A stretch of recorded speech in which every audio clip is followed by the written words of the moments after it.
Sup nerds, welcome to episode 57 of the Omni4Game podcast. I'm Sean, I'm joined with Chris and Brandon as always. Enjoy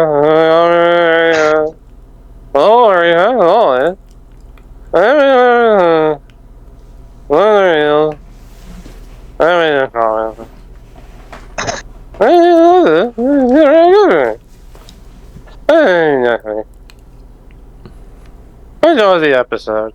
Alright, locals recap. So I guess we'll start by saying, sorry it's a couple days late, guys. Does anyone want to explain why? For starters, you may notice I am talking like an absolute buffoon. You're talking like Kanye when you dropped through the wire. Yeah. So I had to get dental surgery today because I have been dealing with an extraordinarily bad tooth problem for the last 4 days. So, but I'm here today, guys. Dental surgery sounds fancy. Didn't you just have a tooth pulled? No, they literally called it a surgery, and I was like, okay, I guess. I guess it's technically... I guess when I Googled it and Google told me he only had a week left to live, they did say it's considered an invasive surgery because they actually have to cut in there and to pull it. Yeah, and sometimes I guess go into in some emergency situations they have to drill into the bone up there and in your skull and stuff and do all that. So it is considered an invasive surgery. So I know it can get pretty serious because you can get infections in your blood pretty easily, from what I understand. With infected teeth. I think that's what was happening too. That mine was on the start of that. They gave me the antibiotics the first time I went and got it checked out, so they can get me in to get it removed. And I've been on those for a couple days now, but yeah, it's been a rough couple days for Brandon. Yeah, I mean, Sean said it worked out anyways because I guess he had plans Saturday or something, so we just pushed it back. I don't know what he's been doing, guys. I don't know. He didn't come to locals either Friday. Something about hanging out with his wife. Yeah, I don't know. Crazy. Brandon didn't come either. He had a big old bump on his face. Couldn't talk. His mouth hurt, whatever. So I'm the only one who went. Yeah, my face swelled, in a day. It was crazy. The first day it was just hurting, and I was like, ow, that sucks. Day 2, I wake up, it's like a golf ball in my face. Crazy. Damn. So, locals Friday, I got 3rd place. Robbie and Ben got 2nd and 1st in that order. So it was Ben, Robbie, me. I played Sistermon Puppet Tribal deck. It's pretty much, I don't know if it's very popular over here in America, because the only place I've seen anyone play it and test it, I think, is overseas in the UK. I played against some. Oh, have you? Okay. So there was this YouTuber I watched, and I watched his friend playing it. I think his name's K&T Elixir, and I saw that name. Yeah, he's one of the few YouTubers, Digitubers I watch. So I saw them playing at locals, and I saw his deck, and I was like, oh crap, all the Sistermons are puppets. So basically I just took 4 of the yellow tamers, the Arissas, and all the sisters, and I just threw together a deck. So it's pretty much a low to the ground kind of Rookie Rush style deck. It's literally Rookie Rush. It is pretty much Rookie Rush. And it is so goofy and so funny because nobody knew what anything was doing. Nobody understood that if they blew up my Sistermons during their turns, I could activate my Tamers, and I could just add back sisters, except for Blanc, of course. You can't add, I'm sorry, not Blanc, but Awakened, the Awakened one. You can't add that one back, but I could add it back. I could play it again, do all shenanigans. But there are some super awkward hands, especially if you don't see your pieces right away. Wonder Stomp is such a good card. Getting to play Awakened Blanc for only 2 cost, because Awakened Blanc is a level 3. Yeah. And Wonder Stomp just goes, hey, play it for 2 cost. and it's normally a five play cost card. Mm-hmm. Like that was, I think, the one combo I saw on the guy's video that he did. He played it and then played that, and I was like, hey yo, that's pretty good. That's pretty fun. So I was playing cards like Wyvern's Breath, Megalos Spark, Heaven's Judgment, just like a bunch of security bombs and just like really good DP removal cards. Were you playing the black and yellow tamer that like gains a memory and draws a card when you play a black and yellow Digimon? Are you talking about the chess one? Yeah. No, but I've seen another variant of this deck where they are playing like the chess mom pieces. No, mine was more because I kind of, when I was putting the deck together, I was like, since it's already such low end, I took the old blue hybrid level 3 core and just kind of added it in. So I was playing like the Koromons, the Gigimon, and then I was playing like Ukos and Muchomons just for like the draw power. Okay. Because it's already low. Yeah, it's already low end. So, you know, it's like, yeah. Basically, my strategy, or the strategy in general, is you gotta set up those tamers as quick as possible. At least one or both of them, and then you just kind of go from there. Just abuse a lot of them. Yeah, because it's just like repeat, recycle. Like I'm adding this bag, doing that. Yeah, and then also really good a card, because he eventually put out a deck profile, and I didn't even think about this when I initially put it together. But after watching it, I added Karis and I added the Laments, because the Karis just kind of help you, like, you know, annoying. Right, be annoying, and then the Laments help you. Is the only card, one of the only cards where I can add the Awakened sister bag. So I was like, oh my god, that's so smart. Like I never would have thought of that. So I found a way to fit those cards in. Really fun deck. Round 1, the only deck that I thought I might have a problem with, because in his profile he was running 3 Odin Breaths, because he was expecting a lot of Imperial Dramons, and that card can just like really slow them down with like the -1 security attack and whatnot. Yeah, so I was just like, I mean, I've only got one Imperial Dramon player at my locals. Like, this is just like a fun, goofy deck.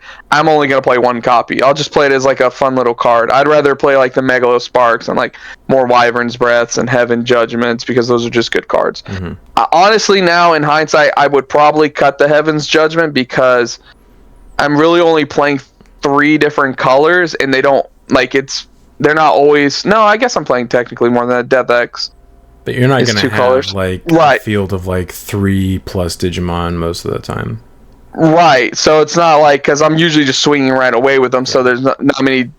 Most of the time when I had Heaven's Judgment in my hand, I'm like, kind of wish this was something else.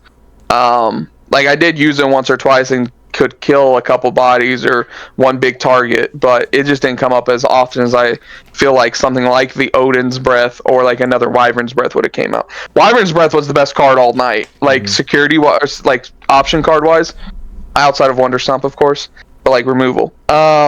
So round 1 I played against, again, Robbie playing Imperial Dramon. I was like, of course. So basically what happens with him is game 1, he picks it up. The Pyildramon being able to suspend all my stuff, and they just can't unsuspend, really hurts. Yeah. And then all my security options, when I kill them, is by effect, so he just can partition them back out. Yep. So that also really hurts. So, right. So then game 2, I end up winning. Game 3, we both opened up pretty awkwardly. Probably him more so than me. No, I'd say it was about equal. There were a couple turns where we were playing like one card, but it wasn't like anything like important that was really progressing the game. And then eventually he started finding his pieces. He started searching, started digging out everything. And then it came down to one final turn, and he top decked. I can't make this up. He top decked Pyildramon, and then into Dragon Mode. The only two cards that he needed to just finish me off. So the Pyildramon, it didn't really matter as much. It just kind of just made sure that he couldn't kill me, or that I couldn't kill him on the following turn, because I was going to promote a Digimon and then I could just attack and kill him. and then he also top decked into the dragon mode. So he just drew into the two cards he needed to win that game. But my favorite play all night was he had a dragon mode and like 2 or 3 other bodies, and of course a couple tamers. So I activate Megalospark for 4 because I'm at 4 memory. Mm-hmm. Activate Megalospark for 4. Target the dragon mode, and he's like, "Oh, you don't want to target these to kill them." I said, "We're getting there." So it gives him minus 8,000. I'm like, "Okay, Death X." He Digivolve that, and then those 2, and we're gonna blow up the whole board. And he's just like, "Okay, yep, fair enough." That'll do it. Yeah, that was one of my favorite plays of the night. Also, every time Wyverns got checked out of security after recovering it off of Sister, so that was also really fun. So I ended up losing round 1 to Robbie, 1-2. Round 2, I played against Diaboromon. Todd was playing again this week. I 2-0'd him pretty quick. I think what really hurt was I can answer his Diaboromons really easily, and he has no way of like blowing up his other his tokens instead, because it's just hard DP removal. DP reduction's really good. Right. And then Death X was also very strong, because if he spawns enough tokens, just Digivolves your Diaboromon, and then they all lose their blocker. That also kind of helped. True. It doesn't clear his board, but it definitely makes it easier to deal with. Right. Like, I can start amassing my stuff, and then he's got like a bunch of tokens and like Radas, and I'm like, all right, Death X for free, no more blocker, swing, so yeah. Also, he's still, I think, coming back into the game, so he didn't really know what a lot of the cards did. I mean, to be fair, I think a lot of people that have never seen that deck before would not know what the hell is going on until it might be too late. I was being very generous and letting everyone know, like, hey, if you do this, this is gonna happen. Like, yeah, I'm like, I will get to float into something else, and I'm gonna give it rush, and I'm gonna hit you with it. Right. And then it's gonna be my turn again, because my cards are gonna activate. Mm-hmm. And then round 3, we only played 3 rounds Friday because we only had like 6 or 7 people show up, because we had a couple missing people. Yeah. Makes sense. And yeah, so then round 3, I ended up playing against Caleb, who I think is what honestly kept me from getting second, because he hadn't won a match all night. He was playing full power Zephagamon. Full power. Full power. His deck, I can see what the deck is trying to do. It's just the Digimon they're so fragile. You know what I mean? It's green, so the deck is outside of Tyrant, who is like, while he's suspended, he's got protection. Yeah. Except for minus premium DP. Well, I mean, that's technically that still doesn't affect him. It's because he unsuspends. That's why premium DP reduction hits him. Exactly. So played against him. I ended up winning 2-1. The one game I lost, I drew really awkward, and he drew into the nuts. He like full went into Zephyr. He had his tamers established, and he was just killing my ass. But every time, it was so funny. I would just wait until he went into the level 6, and I was just holding a wyvern's breath, and I'm like, all right, I'm gonna kill that. And then he'd have to rebuild the whole thing, and I'm like, all right, I'm gonna do it again. Yep. And I'm like, dude, I'm just gonna attack you with I'm gonna chip you down. Every time you build this big old bird, I'm gonna kill it. Every time. I feel like you probably just decked him out security control style if you wanted to. Yeah, it was a pretty fun game. I would, but he plays that one with security attack +1. So sometimes like he would get like 2 free chips in if like my security wasn't doing much. Yeah. So I ended up going X1, getting 3rd. It was a fun night. The deck was funny. It was definitely fun, but I'm more excited for this upcoming week. We got some good cards coming out. Me and Sean are gonna be eating. Yeah, I can't Sean, wait for the release. Lord Nightmon or Purple Hybrid? Are you gonna do both? I will probably try to build both. We'll see. I might end up building a few different decks. I can't remember how long the format's going to be, but I'm definitely interested. At least until January, right? Did we get the reprint LM set in December, right? Yeah, so I guess, and that'll affect it a little bit, but not. It's not like an entire set. So Can you explain the purple hybrid one? Because I watched your video, but I didn't know exactly what all the cards were doing. All I knew is it looked like Ben could not respond at all. Like, I know you were changing his colors. Like, how important was that to, like, the actual game?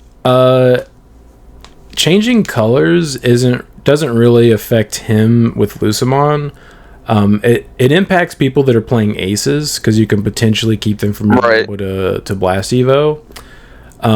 But that's really just to get the mill effect off of the Velgramon, I think is what it's called. When you Evo into it. But it's not really important unless you're just trying to play around aces. It doesn't actually matter. It can disrupt your opponent, but as far as you trying to kill them, it doesn't really matter. It doesn't matter. Because it's until the end of their turns. Like, you can also it'll disrupt them like for their turn if they were like counting on that being a certain color or something. Yeah. But the deck basically plays like Purple Hybrid did in BT7 when we had 4 Calling from Darknesses.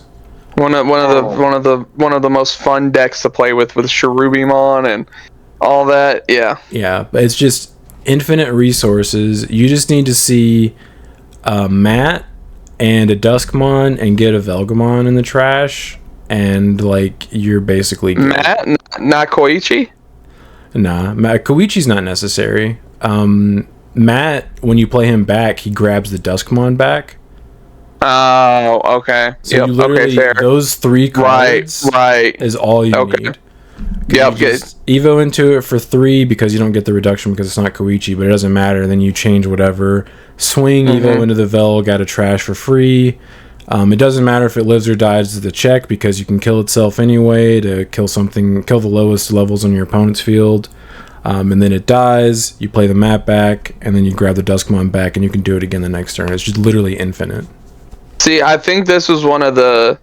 Because when we went over these card reveals, we were kind of like... I think we were not, like, super low on it, but we were like, we'd have to see how this would, like, work together. This is what we're talking about when we're like, hey, when we do our ratings, we're just looking at the card real quick individually. Like, we won't really know how cards turn out until, like, you actually have them and you're playing with them and, like, seeing how the deck works. Because now I'm assuming because you're high on it, right? Because you weren't high on Lord Nightmon when you found out the color was changed, and then we weren't really high on Purple Hybrid. But now that you have the deck together, you're like, hey, whoa, wait a second. Everyone's like, Lord Nightmon tier 1, and you're like Purple Hybrid maybe.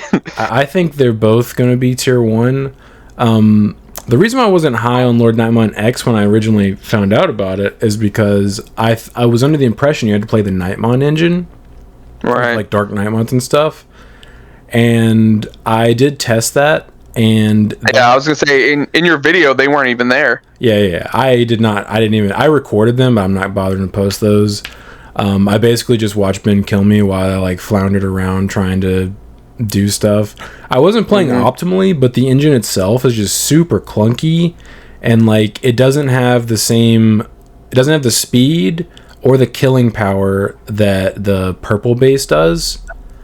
So after I tested it, I think I tested it like 2 matches, I was like, never mind, this version sucks, I'm not even going to consider this anymore. The Dark Animal package, the purple base Lord Nightmon X, feels very, very powerful. Oh yeah. It can also play around aces because you de-evo when you go into Lord Knight X, so like unless they have 2 guys set up or something that can't be de-evoed, you can keep from getting aced. Yes? Miraculous Mega Knight, thoughts? What about it? What? Why just have a Metal Garu sitting out with a Miraculous Mega Knight? What do you do?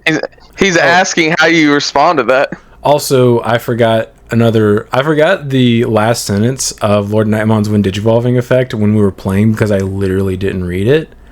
And Ben also forgot because he probably overlooked it. It also keeps one of their Digimon from Digivolving until the end of their turn. So that's another way it keeps you from acing. I retract my statement. Yeah. Also, you also play Pillow. I also did play Pillow. There were 2 flex spots. I literally net decked off of Digimon Meta when I first put the deck together, And there were 2 scrambles in there, and I was like, we're not getting these until like December, so like what do I want to put in? And I tested a couple of things and realized I was like, I think I put in 2 starter deck mats, like the purple one. You started getting a little sleepy, and you're like, oh, let me go get my pillow. Pillowmon. And I tested a couple matches with the mats, and I was like, I literally never play this card. Every time I see it, I just discard it. Like, there's never a moment where I'm like, this is a good time to play mat. So I cut them, and I noticed Lord Nightmon's effect doesn't care about color. It just says level 4 or lower. He doesn't see color. So I was like, oh, well, I mean, I can just play the play-by effect Floodgate. It doesn't really matter. It could be Pillow. It could be whatever. It literally doesn't matter because Lord Nightmon can play him back regardless. So I just put those in because I was like, I can discard these like super easily and just play them back for free off Lord Nightmon. Yeah, seeing Ben Friday night, and I was like, man, I got that video saved. How'd Lucymon feel? He goes, felt alright until Sean started to roll me with Pillowmons, and I go, oh, okay, I understand. Enough said. I got you. He was not happy. He goes, he just got to play it and everything. It's a good card. Yeah, why not? It's a good card. At one point when we were testing, he had 4 Biting Crushes and 4 Leviamons in his Lucymon deck. Oh, he has no room. Yeah, and I was like, dude, I literally can't play with that on the field. Like, I have to do something about it. That's when after that, I put in Pillowmons and started testing them, and I was like, this feels really good, because, like, even if you get a Biting Crush set up, I just Lord Nightmon and a Pillowmon and tell you to eat it. That's awesome. Yeah. Yeah, he basically made me do it while we were testing. And once I put it in, I was this like, is on you. I was like, this is really good. This is on you. Yeah. You brought this pain upon yourself. Yeah, because you're already playing all the floodgates that Purple has access to. Like, I was playing 4 Ghazi, like 2 or 3 Psychmons. I think it was probably like 2 Psychmons. Yeah. And you don't have access to any other floodgates. So I was like... Yeah, because as I say, Purple doesn't have its pillow. So I was like, I mean, I can just play... I could have played the green one or the red one. It didn't actually matter, but I like pillows. Yeah, pillows. I'm a yellow player. So yeah, I just put them in, and once I put them in, I was like, yeah, this is it. This is what I want these 2 cards to be. And Brandon's not excited for anything in this set, not even like the new hybrid stuff. Meh. Yeah. It's not Garu, so. I mean, I might trust around with Magna Garu. Oh, that's right. The deck. Yeah, I haven't seen Magna that Garu in action. The thing is, like, Ancient Garu is just better. Yeah. Yeah. Every report shows that Ancient Garu just stays better. Yeah, I mean, it's free resources. It's removal, security burn, free resources. It's just really stupid. It's the purple hybrid package feels like it's the same resource engine, except for you don't need to play a mega in the deck. Yeah. Right. Like, the only megas in the deck that I was playing that's on in the video that's on the channel, it was like 2 or 3 Mervamons, and that's it. Yeah. You were like, oh, I got this Mervamon, and I was like, oh, that's game. He's got it. Yeah. Well, funnily enough, that deck I was using, the reason why I wasn't super familiar with all the cards in it is because I literally was like, give me your list, because I had tested against Purple Hybrid when Ben built it, and so I saw like the interactions and stuff, and I just used his list. Like, that was his list card for card. So like, I had forgotten that he put Rivals and Deathslingers in it, because I literally didn't even really look at it. I was just like, okay, let's queue it up. So like, I wasn't looking for like things like that to be milled and stuff, so I was missing stuff that I would have probably caught after I'd played with it a few matches. But I mean, even with me missing stuff, I was still like, it's a really powerful engine. It looked crazy. It's very unfair, in my opinion. And that color change, like you said, will affect other decks that weren't Lucymon. So like normal decks where it's like, because it's still the end of their turn, right? It's not just for the turn.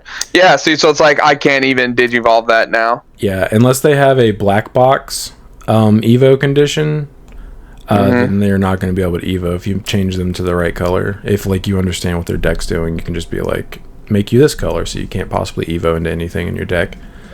Can't you just say white every time? So it's like, I'm just gonna... It says non-white. Non-white. Oh, okay. Otherwise, that's probably what I would have been doing. If I would have made his Satan mode white, The larva doesn't protect itself. It just would have died because the larva requires a non-white Digimon with Lucimon in its name to be on the field in order to just not die by 0 DP. Gotcha. Okay. Yeah, unfortunately, they did make that a thing on the card. Understandable. Wild. I've already seen people talking about a ban list. Like, we didn't just get one last month. Imperial didn't get touched. And Mirage didn't get touched enough.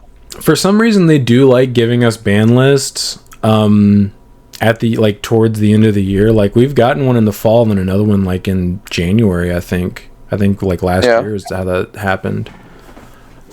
So it wouldn't surprise me, but I think it's a little too early for it. But it wouldn't surprise me if we got another one like as we got into like the 2.5 format. That's what I was about to say. I think that if they wanted to drop another one soon, it would be after 2.5. That just makes sense because now we're all completely caught up, and they're like, okay, now hitting all these cards makes sense for everywhere. Yeah, that would just make sense. And then they're no longer hurting their pockets, which I think was the point of the global synchronization, was so they didn't have to hit cards that literally just like torpedoed a set's value, like a Pokemon. Right. I think that was the catalyst for them wanting to do it, was them having to hit a secret rare to 1 before we ever even got this set. You know what I think would help their pockets? If they would not make any more card games. Thoughts? I think what are they on, like number 7 or 8? I think that would help them significantly if they just concentrated on the ones that they'd already done that are currently like performing well. Yeah, performing well in spite of like what appears to be a lack of focus on them. Bro, if Union Arena does not take off, I'd be so mad because you know how much money they probably have to spend on just the IPs alone. Well, they own the IPs already. Oh, are they only using IPs they own? I would assume, I guess because that's smart. how they've done every other card game. So they are saving money in that way because they don't have to do anything for the IPs. They literally own the IP. Yeah, that explains Blue Lock Season 2's animation or lack thereof. They're giving it the super treatment. Yeah. But yeah, some executive is clearly making poor decisions that are short-sighted. They might make a little bit of money at the beginning of each one of these card games. Whoa. Are you trying to tell me that people who are CEOs and execs don't know what they're actually doing? That's crazy talk. I would say they're definitely not infallible, unfortunately. They live in their own little bubble. But no, Sean's right. Like, it'll be a little spike when the game first comes out. Yeah, because but like if it doesn't catch, they're literally printing money when they sell product. I mean, it costs them.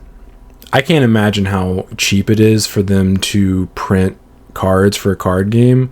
I would say their biggest expense is most likely marketing, like probably by like a lot. Yeah, marketing. Hell, even distribution's probably more than printing it. Yeah, probably. So they probably make like a little bit of money with each like initial launch of the card games because like there's like a frenzy to get them. Right. But after that, I mean, I think the only one that they have done besides Digimon recently that's still doing okay is like, I think One Piece is doing well from what I understand, or at least okay. I think the new Dragon Ball reboot is doing okay, but I mean that just happened like a couple months ago, so I mean I'm still basically in the launch. It's those and Digimon, from what I understand. Did Bandai do My Hero? No, that's Versus. No, that was a different company. Okay, Versus. Yeah. Because I haven't heard anything about the My Hero game in a long time. I get the impression that game's kind of dying. I mean, yeah, it was weird to start that card game when the anime is about to finish. Is dying. Yeah, the IP is done. Yeah. Well, I guess I mean, because like I don't think Andrew's even playing it anymore. No, he plays Star Wars. Yeah, and I get the impression that AJ is looking for a different card game to play as well, since he's starting to like play. Well, he's playing back in Digimon. He's Union Arena now, I guess. I don't know. They all play like 4 to 5 plus card games. I can't tell. My wallet could never. No, never. I don't know how they do it. Yeah, I was like, I can barely afford to play one card game. I don't see how people will play multiples. Yeah. So what do you have? Card reveals? Yes. Yeah, you guys would have enjoyed Friday. It was pretty funny. Yeah, it's a shame. Oh, go ahead. It's a shame that Ben got a first place with Cinderella that he's probably going to try to hang his hat on. Every time I was really hoping it would have been me and him in the final round, but I was the one running the tournament, so like it was like the last pairings before people started playing people they had already played before. So I was like, You could have shown him the true power of puppets. I could like this is it. Now this is pod racing. Now this is puppets. Yeah, I know he's gonna be like, I came in first. Whenever I say something to him about it now. Yeah, that's like me when I got first with Garu Omni. I knew to put that caveat there. That Sean and Ben weren't there. Yeah. The 2 yellow decks weren't there. Of course, it was easier for me to win. Brandon, didn't you get a first place with Boncho? Yeah. That's the one I'd be more like, yeah, this Hanging one. my hat on. Yeah. The finals was against Mega Zoo, and I was just like, haha, free. Oh my god, that is free. Yeah, I would hope that Ben's aware enough to not just be like, well, I came in first at locals with it, so it must be good. But it doesn't help that he came in first at locals. Alright. Weekly reveals. Bukamon. This is EX8. Inheritable when attacking once per turn. If you have 0 memory, gain 1 memory. Okay? Okay. Why couldn't it just be gain a memory? Like, why did they have to put the restriction on? Because that would be so good. That would be playable. If your opponent has 8 or more cards in hand, gain a memory. Yeah, maybe something stupid like that. Okay, there we go. The 0 that is very weird. Is a little dumb. Damn it, I can't get my Tama effect because I'm not at 0 memory. Yeah. I need to spend more of this memory. Why doesn't it say 0 or less? Like, you know how like Gallantmon always says like if you have, or less, and then you could keep turn, you know what I mean? Of course the Digimon would have to have like Blitz. I think the only way I can think of that off the top of my head with blue is you would have to have BT9 X antibody in the stack. Yeah. That'd be the only way I could think that you would already be attacking, but you'd be able to pass your opponent memory, because I don't think you can get Blitz on blue. Right. I guess that's what I'm saying. Omnimon, Omnimon. Yeah. I just thought it would be like it would make more sense than putting this weird restriction at 0 memory. It would definitely open up the door to put this in maybe an X antibody deck, because then you could use this. But as it stands, I don't think you would play right. This. I mean, we don't know what weird. This archetype's going to look like, but bad? Probably, yeah. Crabmon. On play, one of your Digimon gains blocker until the end of your opponent's turn, inheritable jamming. Okay, another jammer. Okay, cool. Another one. Jamming inheritable rookie. All level 3 blues requirement jamming as inheritable. All of them. Devimon. It says same quality art, but have we already seen some of these cards? I think so, yeah. Because I think this is the one from EX8, which has that guy, the ace. Piedmon Ace. Okay. Yeah. So we have seen some of EX8, just not all of it. Devimon. On play / when Digivolving by trashing 1 card in your hand, one of your opponent's Digimon gains on deletion, trash 1 card in your hand until the end of their turn. Inheritable when attacking once per turn, draw 1 and trash 1 card in your hand. Okay. Bad. I mean, sure. Maybe it'll help out Heavy Metalmon. I don't know. I think the point of that is to help out the Dan Devimon deck, but that alone is not gonna do it. That deck is beyond help. Yeah, that deck was dead on arrival. I forgot that was an archetype. That's how bad that is. Exactly. Modimon. Inheritable, your turn once per turn. When any of your other Nature Spirits trait Digimon are played, if this Digimon has the Nature Spirits trait, it may attack. Okay. Oh, we're still giving this deck support. Well, the blue cards that I read were also Nature Spirits. Ah, jeez. I Okay. just didn't read that part. Oh, okay. And we have Tentamon, who's also a nature spirit. No. On play over the top 3 cards of your deck, add an insectoid and add one insectoid trait card and one nature spirit trait card among them to the hand. Return the rest to the bottom of the deck. Inheritable, your turn. This Digimon gets 2,000 DP. I guess you can still technically play that. I mean, not technically. You would probably still play this in Tyrant, so. Most likely, it's another search card that you could play. That's insectoid. Well, 2,000 DP during your turn is okay. That's pretty much just the Kawagamon, the promo Kawagamon's effect right there. Is that 2,000 DP? I think the Kawagamon might say all turns, though. I can't remember. I don't remember either. It might be like while it's suspended or something. Mm-hmm. Yeah, that seems okay. That's alright. Yeah. That's it. No, this is why green's never very good. You know, we get all these stupid gimmick decks. Stupid gimmicks. Freaking nature spirits. You don't like gotcha decks? No, I can't say that I'm a huge fan of them. Yeah, me neither. I like to know what I'm going to be playing and whatnot, you know? I don't have to rely and hope on things to happen. They have ways to stack your deck. It's funny that we've never seen one of those decks work. Like, I've never seen someone be successful with a gotcha deck, but I mean, the engine's there. I don't know. I think a long time ago, like one of our earlier pods, I think we actually did review a deck that got in like the top 16 or whatever, and it was like a green gotcha deck. But like I said, I think that was a long time ago. That was many sets ago. Many moons ago. Many moons. Alright, comment questions. Deca796, thank you for another great pod. You're welcome. Question for all three of you. How would you handle the price creep that we have been experiencing since BT13?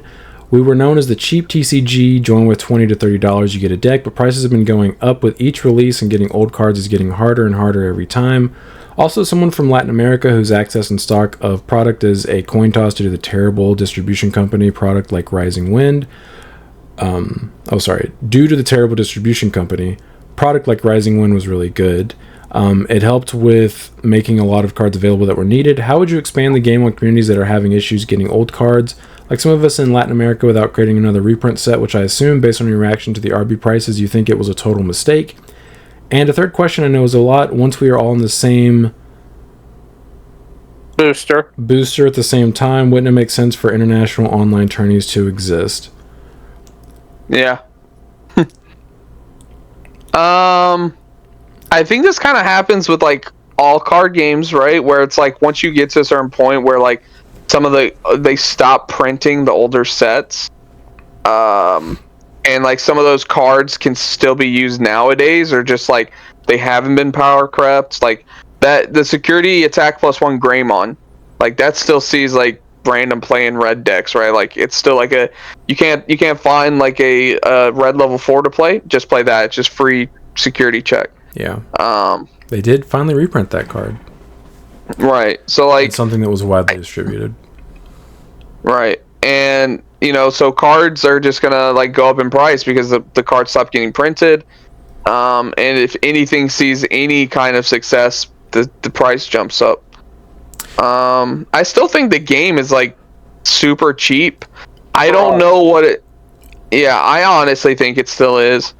I don't know what it's like in other countries. Like heck, if distribution is hard to get here in America, I can only imagine what it's like in other countries where maybe it's just not as obtainable. Like it would be impossible. Remember that one guy? Wasn't he from like Argentina or something? Mm-hmm. Yeah. He said the entire country got like 8 boxes of EX5. Yeah, he basically said getting like Leviamon or like Leviamon was like impossible. Yeah. I think the price creep we've been experiencing over the past several sets is because they have been printing less of each set. So it's not as widely available, so less products being opened, and that's causing the price creep. In addition to each set having good decks, so like you need cards out of that set, so like it increases the demand for them, and the supply has gone down because they're trying to catch us up. So they're definitely printing less of each set, and it's very obvious. If they're smart, they're gonna print a lot of this one. I mean, if they were smart, they would have printed a lot of the smart. last few sets. Yeah, agreed. I think that is the primary reason for the increase in price of like the market overall. As far as like meta decks, like you can still join the TCG with not a lot of money. I'm hoping that once we catch up to Japan, we'll go back to having the amount that we're used to of product, to where like it's not going to be impossible to find sealed product, which that's kind of how it feels now. It's basically impossible to find sealed product for like a reasonable price for most of the recent sets. So like that's going to just spike all of the cards on the secondary market if you can't find product open that's reasonable. So I would anticipate that going down. I would love a reprint set if they reprinted the right cards. The issue that I had, they did it right. Yeah, Rising Wind or whatever the hell the RB set was called was awful. The way they did it was just terrible. Like they reprinted what felt like a total of like 30 cards, and just that's the entire set with like a couple of new cards in every box. So you got like 5 to 10 of a whole bunch of cards that you probably didn't need if you've been playing this game for a while. And cool, they're hollow, but you got like 5 to 10 copies out of a box of each of those cards and like 1 or 2 of the new cards. I think it was just a terrible product, just the way that they did it. Handled it, yeah. I think if they do a reprint set again, it needs to be bigger, reprint more impactful cards, and make it to the point where like if I buy a box, I'm not going to have 10 dupes of one card. Yeah. And also don't put new product in it. If it's going to be like hard to get. If it's going to be a new product, make it a promo you're guaranteed to get. Yeah, something like that. Don't make it like, oh, if I buy one box, I might get one Proximamon out of the entire box, or whatever you wanted to get out of that set. One Monzimon. Yeah, one Monzimon out of a box. I think that the way they designed that set was just awful. A reprint set would be cool if they did it right, though.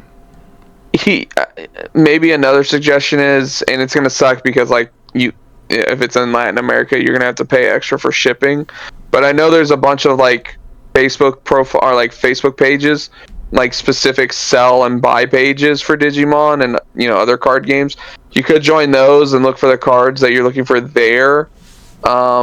If but you're like I said, it's gonna suck because you're gonna have to pay extra for shipping. But especially if you don't have like access to, I guess, like apps like the TCG. Oh God, what's it called? TCG Player. TCG Player. Thank you.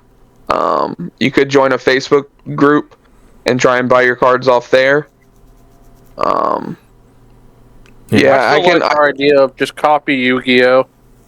Just do a 10 or do like a special release once a year that releases really expensive cards into a nice, easy to get package. Like Rena still needs a reprint. True. Yep. Ruin Mode I think needs another reprint because I don't think the is it coming in LM? Is it? Okay. It is. So we don't know how easy it's going to be to pull, so like it very well could still be like $50+ for a Ruin Mode, and I would anticipate that's probably going to be the case. Quartz, Death X, like a lot of cards like just keep naming that are staples in certain decks just need reprints. Something that pissed me off is they took some of the reprints we were going to get out of LM4 and put them as event pack cards. Like the Protoform reprint and the Death X reprint we were going to get, they put them in event pack instead of they took them out of the LM4 set that we're going to get. So they're still hard to get. So like what the hell is the point of reprinting a card? Like, why would you do that? There's not enough that's going to hit the market for it to like actually impact the price to where it's going to be like, oh, now this card's kind of affordable for budget players. I agree with Brandon. There's nothing wrong with reprinting a card multiple times, especially if you do like a different alt or like a different art on it, or you like change it up a little bit, you know, and it's like, because you'll have those collectors out there and be like, oh, I gotta buy that because I want to own that art, you know. There will be those people who are like, I can't have access to this card, so like this is a better way or an easier way for me to access this. Like, it just makes sense. Yeah, I think one of the only things Konami does right is their reprints. The fact that they do it like basically once a year.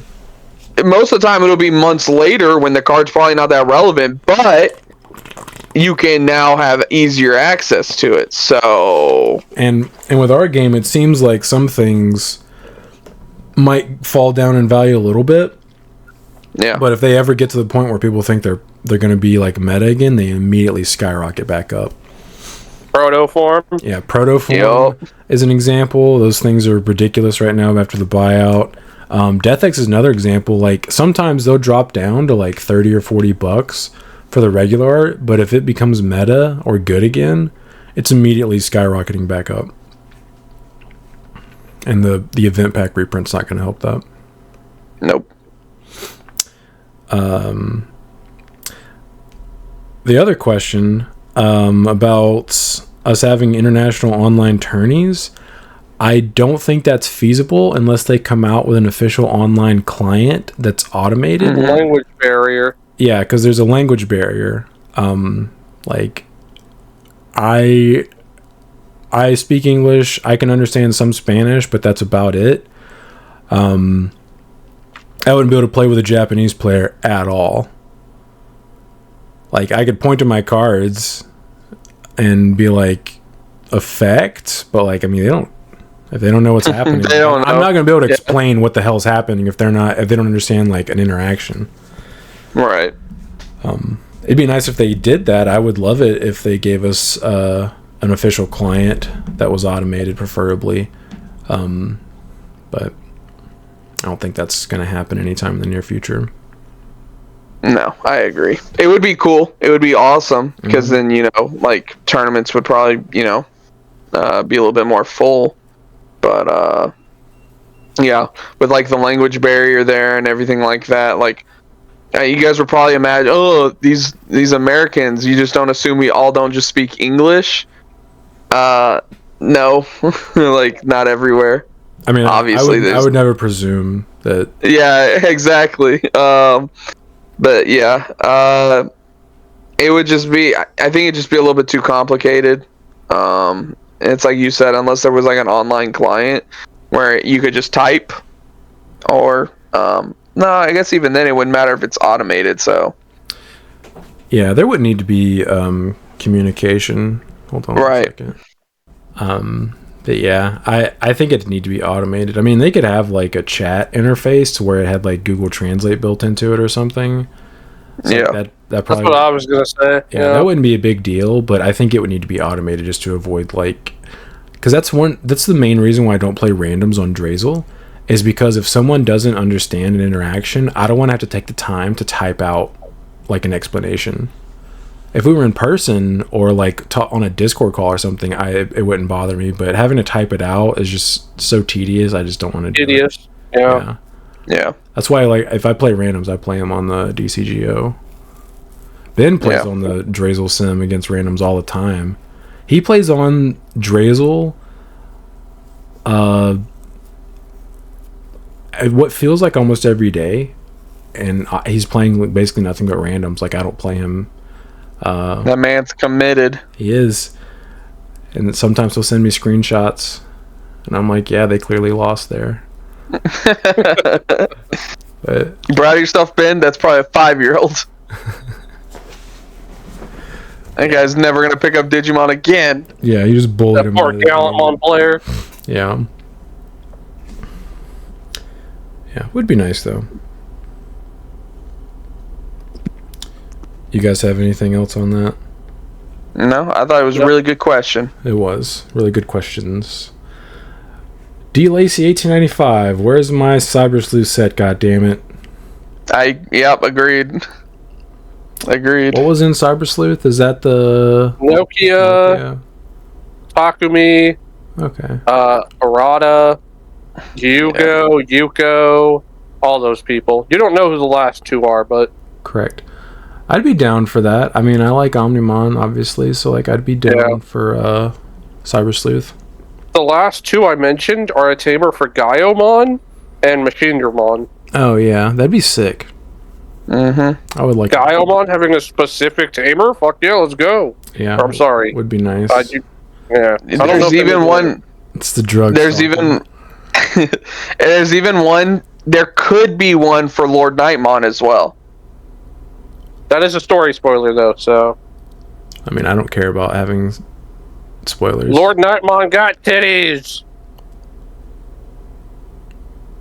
Do you mean he's not wrong. does? Lord Nightmon is the tamer. Lord Nightmon body snatches someone, takes over somebody's body, and then flaunts around with their titties out. Like, actually out? Not actually out, no. It's a Japanese game, okay? They're scantily dressed. Okay. And she uses it. Are they 18? Yeah, it is an adult, yes. Okay, well, it is a grown woman. It is a grown woman. At least there's that.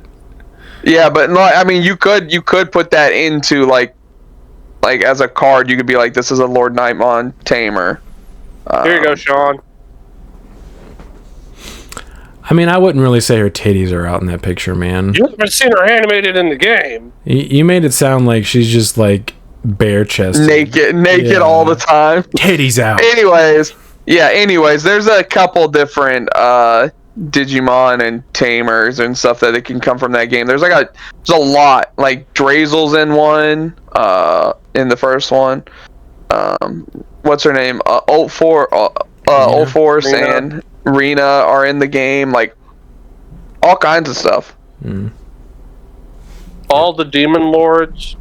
Yeah, that sounds, all the Demon Lords. Sounds cool. Yeah. Brainmon. Those trains. Yeah. B. Dunback. I played Imperial for the first time this weekend. I played it for a few hours, learning which cards to prioritize. It's all easy stuff, but first time playing, you can miss plays easily. Example, if you have BT12 Wormmon or BT12 Vmon in your hand, which of the two do you breed in the back and play in the front? Answer, Wormmon goes to the back and Vmon goes out to the front, just in case you revealed a memory tamer Davis. Vmon hits everything that Wormmon can hit, plus one more card, the Davis, so you always make sure you do that order correct. None of it's hard, but those type of plays... But it's those type of plays players who don't know the deck can do. Yeah. It's very simple stuff, things like that come with experience with the deck and knowing what the card list is. Oh yeah, Robbie was definitely a little bit better with the deck this week than he was last week. He wasn't... I think he was still missing a couple things here and there, just watching him play throughout the night, but he was definitely much better this week, obviously, because then he had some experience with the deck. Yeah, so, and I agree. If you have a choice, you always play the Vmon up top because you're just playing more Davis tamers than you are Ken tamers. So that just makes sense. So yeah. Crimson 35124. Like Brandon said, we need Yugo and Yuko tamers to support Machinedramon and Gaiomon. Yep. Give me Kisuke too. Oreo X1000. Theoretically, Kaba can win by attrition, just outlast the time on his fusion. I disagree. I forgot we asked that. They have been dicked on. Every time they go into a super high power fusion, they always defuse way sooner than they're supposed to. Because they're screwing around. Yeah. But I think that Kaba, I think the difference in power level is so vast that even if they were screwing around, they would not that vast. They would still. It is vast. It's not that vast. It is vast. Really not. Hold on. We actually just discovered this because for lunch now, what we're watching is the Team 4-star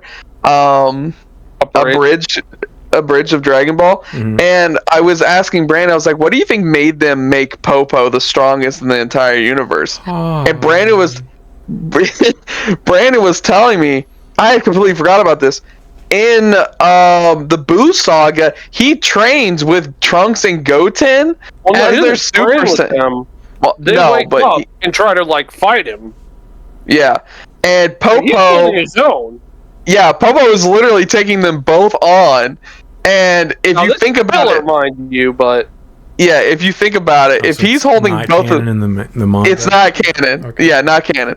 But if you think about it, according to the anime, if Popo's doing that to both of them, up until that point, he was technically the strongest in all of Dragon Ball up until like that power scaling. until a certain point, yeah. Yeah.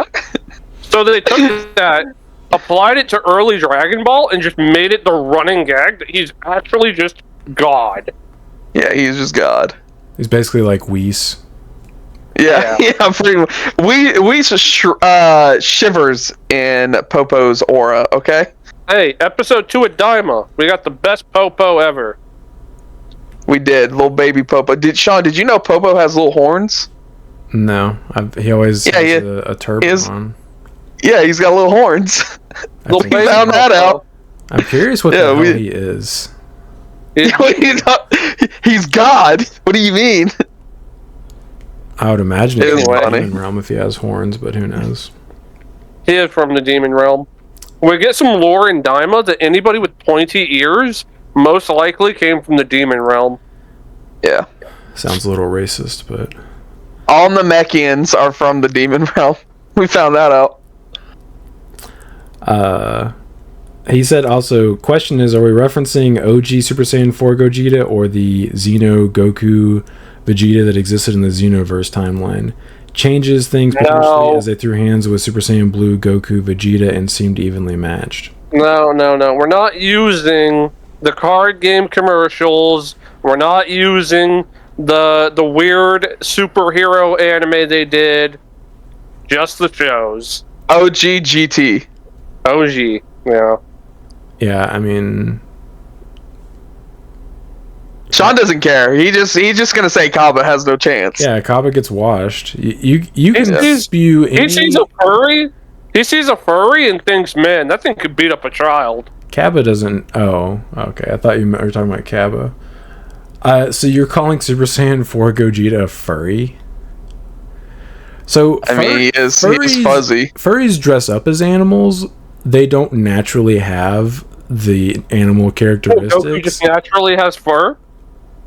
Yeah, dude. They don't go and put on a furry suit to turn Super Saiyan 4. That is the Super Saiyan 4. Exactly. Your logic is flawed. Furries actually dress up like that. He chose to go into that form. Yeah, but he didn't like go buy an He outfit. liked it in that form. It's his new skin. No, That's his true identity. Your logic is flawed. That a furry He identifies as a up. monkey. I can honestly say I did. Frieza. I can.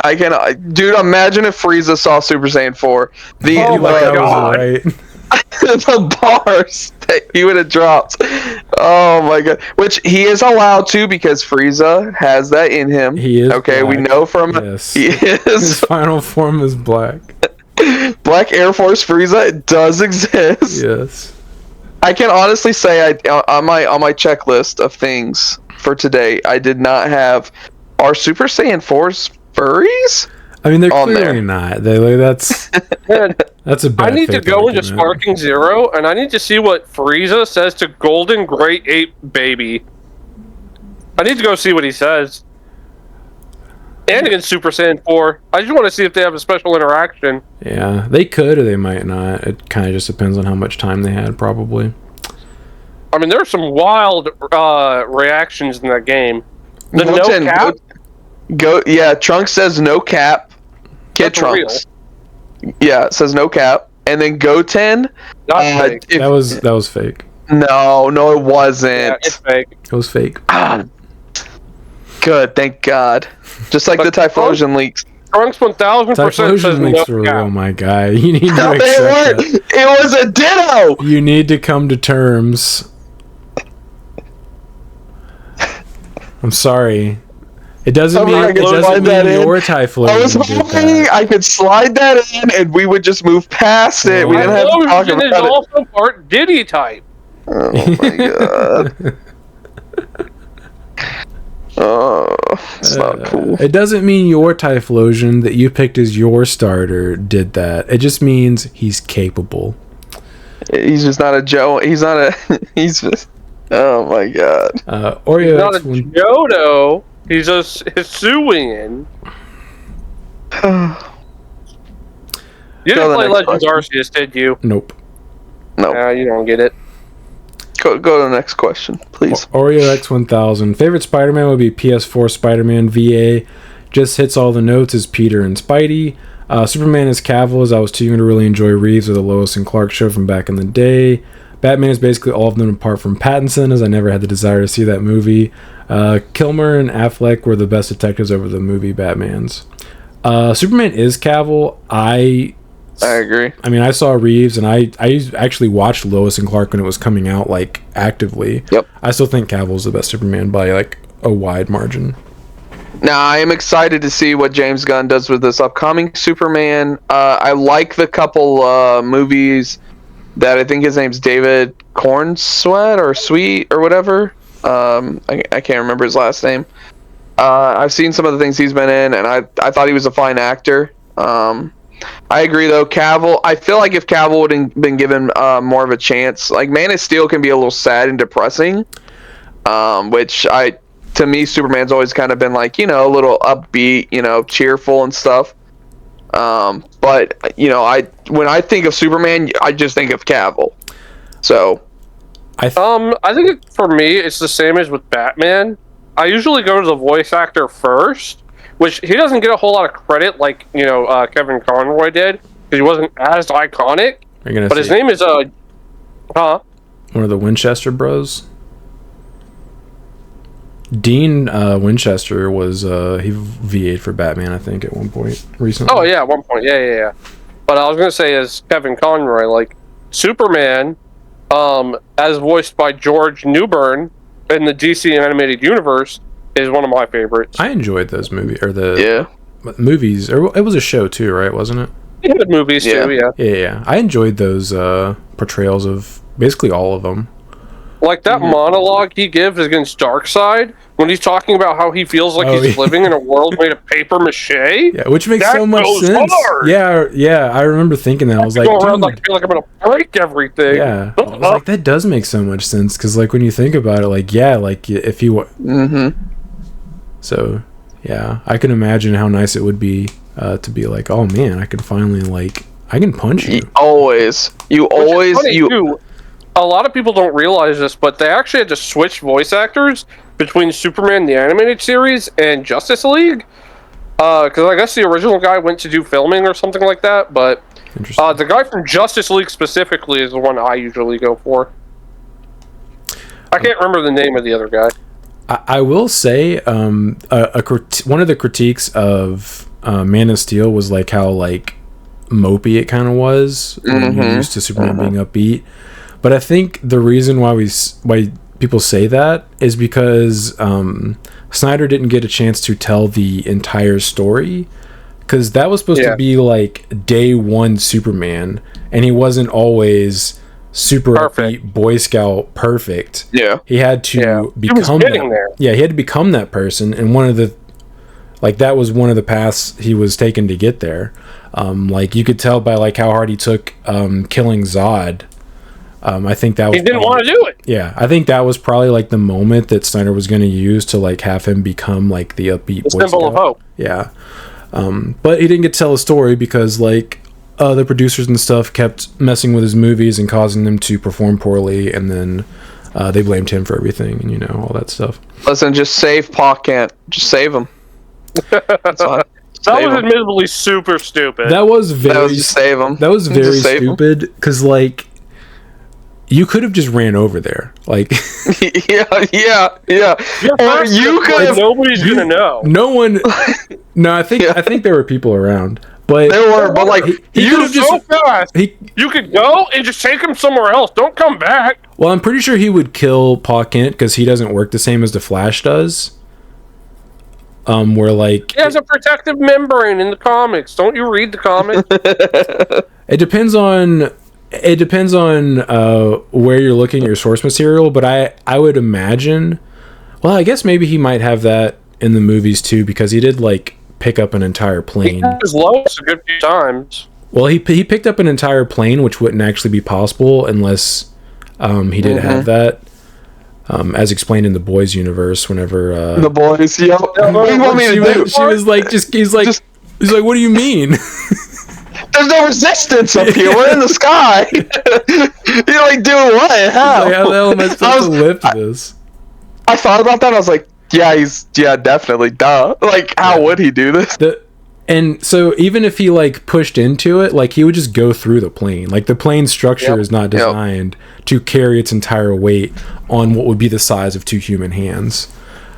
Agreed. So yeah, I guess Superman does have that in the movie, so I guess he could have done that. Either way though, he could have just ran over there at like a fast pace, but not unusual for a human, and just like he could have just put him over his shoulder and just ran back. He's a track star. He's a track star. Yeah. That's He why. had adrenaline.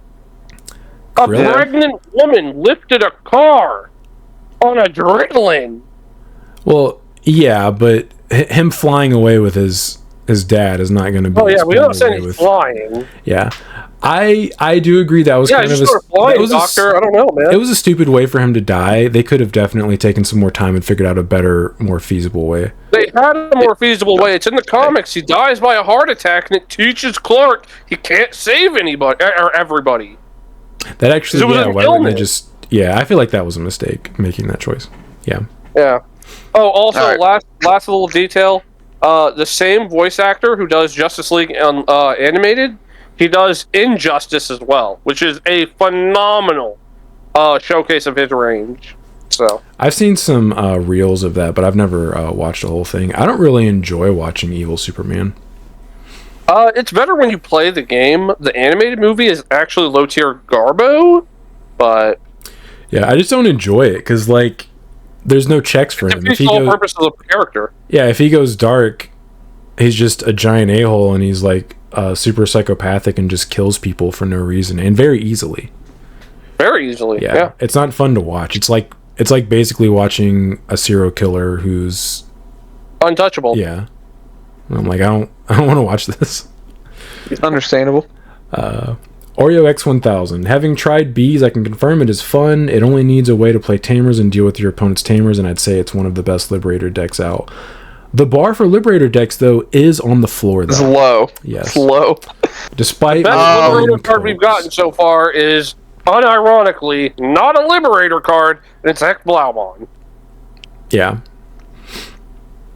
Yeah, bees is just going to be fun. I don't see it being very competitive, unfortunately.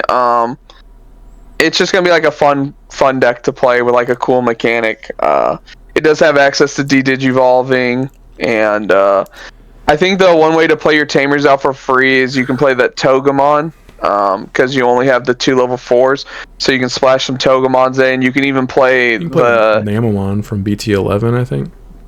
That you can also play Terriermon as a level 3. True. So there are ways to try. Consider an insectoid too, so you can use insectoid support as well. Right. So there are ways you forget about that.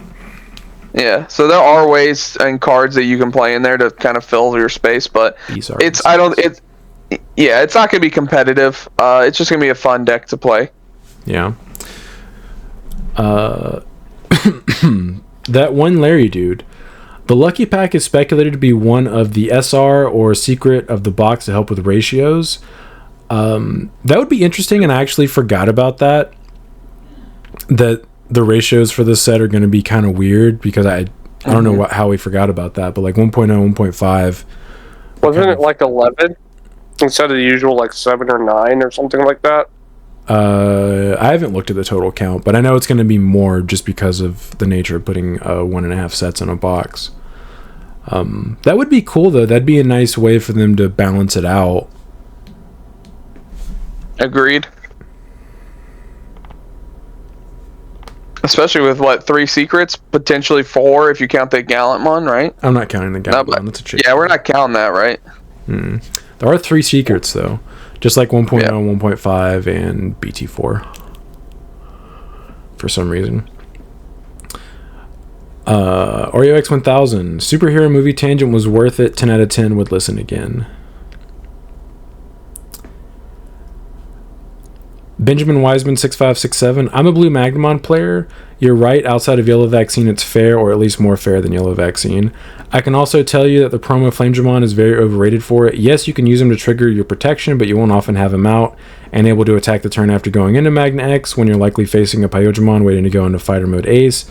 Blinding Ray can help you there, but then you'll only get the one check and you'll be vulnerable again the next turn with one less security. So yeah, blue Magnemon is fair. Agreed. It is incredibly fair. Very fair. Yeah. Unless your opponent doesn't play aces, and then it's super free. Yes. Have you considered Omnimon? Yeah, that's an ace card. Gravesbeard 8078. This is the one I was thinking of, but I definitely misremembered it. It super sucks that Millenniummon doesn't get Shademon for the composite archetype. Oh, Shademon. So that's the Shademon? Yeah. I forget what it does, but yeah, apparently. I'll pull it up. You can use it with the Nene, but I don't think it's entirely super necessary. Like, I don't think it's so important to the deck that you have to play it. I could be wrong because I haven't like actually picked it up and played it myself. But I didn't like. Would you like me to read it? Yeah. On play, reveal top 3 cards of your deck. Add 1 card with Twilight or Composite among them to your hand. Scratch the rest. That's on good. On deletion, you may play 1 Nene, Premier Trash without paying the cost, then save. Rule trait has composite type. Digicross 2, Nene a mono. When this card would be played, you can play specific card, blah blah blah, Digicross. And Shademon's not in this? Apparently not. I don't know. I mean, obviously, it seems to have some impact on it, but I don't know if it's a card that you for sure are going to put in the deck. Because, like, if you're playing the old Deltamon, you're playing the new Deltamon, you might play some, like, both of the new Deltamons, like... Yeah. I mean, you're not going to have room for it? Yeah. We'll see, though. I haven't looked at any Millenniummon lists. I don't think the deck's going to be very good. It just seems like it's kind of slow and maybe a little bit clunky, and it can get hurt, or it can really get hurt by level 3 floodgates. But that's not going to stop me from playing it. Yeah, it really gives me Tyrant vibes. With like your top end seems really strong, and like you can be immune and stuff, but like getting there is probably going to be kind of slow and awkward most of the time. Yeah.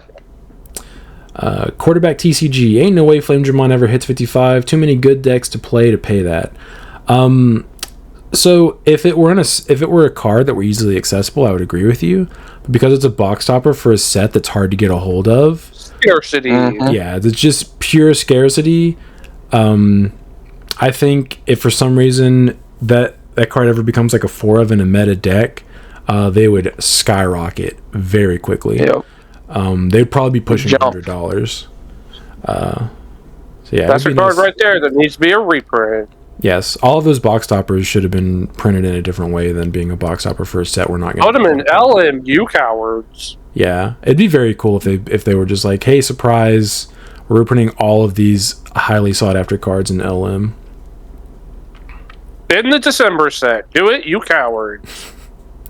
The band Aftershock. I think the Lucky Pack is a full color border of the SRs and the SECs, which is pretty sick. So that's 2 people who think the same thing. This person goes as far as to say it's a full color border. That would be very cool.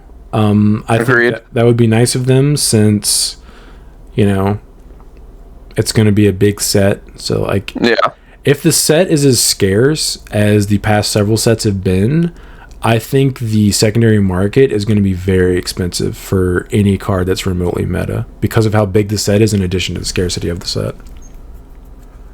I mean, remember back in the 1.0, 1.5 days, just the supers were like $10 a pop because it was hard to get a specific super. Yeah, super rare Omnimon was $150. Yep. Yeah. I mean, that was Omnimon. I was getting gotten no Omnimon. Yeah, but I mean, people complain about the prices now. They weren't playing when 1.0 and 1.5 no sets. Yeah, we had decks where you played like, if you played Red Omni in 1.5 format, you were playing at least 5 cards that were each over $100 a piece. Don't worry, the price stabilized eventually. They went down to 60. They did. They went down to 60, and then now they're like a couple bucks, maybe, if that. $2. Yeah, which is really weird seeing that on the market. But Friendly Ginger 4877, Sean back at it again with the morning munching. And that's good. Yeah, I mean, I ate my breakfast. I don't know what you want from me. He's a hungry boy. Yeah, if I don't eat, I get dumber towards the end of the podcast because my brain runs out of fuel. Like, so I do it intentionally so I don't get stupider as the podcast goes along.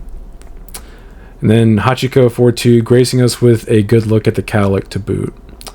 Yeah, that's how my hair grows. I don't know what you want from me. They coming after you this episode, Sean. Yeah. Damn. My hair naturally does this. This is not like a look I'm going for. This is just how it happens. What it do? Yeah. I learned a long time ago not to fight it. I just allow it to happen now. As the beautiful and genius Lady Gaga once said, you were born this way. Exactly. Yeah. If I like buzzed my head, I would just have like a swirl right there. Oh, that's funny. That was the last one. Alright. I'm getting cold. I gotta get my blanket. You got your Get blankie? your blankie. Alright, boys. All right. Enjoy your movie. Alright. Well, I will. Later.